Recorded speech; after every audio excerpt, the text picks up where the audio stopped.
Some closure for the family, friends, and colleagues of one of the tech industry's brightest stars. Tonight, the man police say killed Pava LaPere is behind bars and facing 30 separate charges.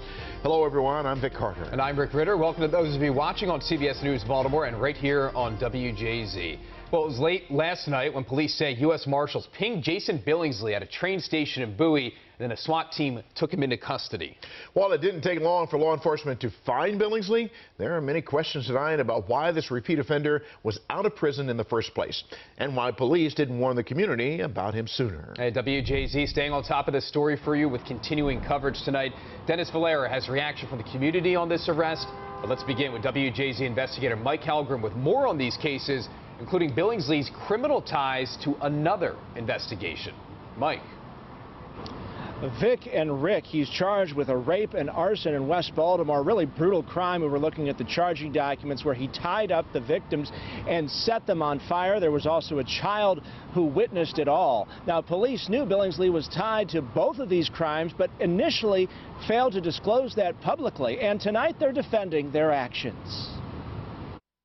I can say he was cooperative when we took him into custody because he was surrounded by a SWAT team. After an intense around-the-clock manhunt, Baltimore police and U.S. Marshals took Jason Billingsley into custody at a train station in Bowie. He soon called his mother. One thing I want to say to the public, stop judging until you find out what the truth is. Billingsley is now charged with the murder of tech CEO Pava LaPere, who was found with blunt force trauma on the roof of her apartment building in Mount Vernon. Charging documents state she let him into the building, but police are unsure if they knew each other beforehand. Billingsley is also charged with a rape and arson on Edmondson Avenue. Police say he knew the victims in that case and identified himself as building maintenance. Charging documents state he tied them up before dousing liquid on them and setting them on fire. Police say the violent attack on Edmondson Avenue happened on September 19th. They believe LaPere was killed on September 22nd, but her body was not found until last Monday, September 25th. The acting commissioner and mayor defended their failure to immediately notify the public that Billingsley was connected to both incidents. Hindsight's always 20/20. If I would have known that he was going to go and kill someone, we would have put the flyer up, but we had no indication that he was committing random acts. We know that we're talking about a system that we also have to deal with because they didn't decide to let this sociopath back out on the streets of Baltimore. Billingsley had been released from prison 1 year ago after serving time for a sexual assault.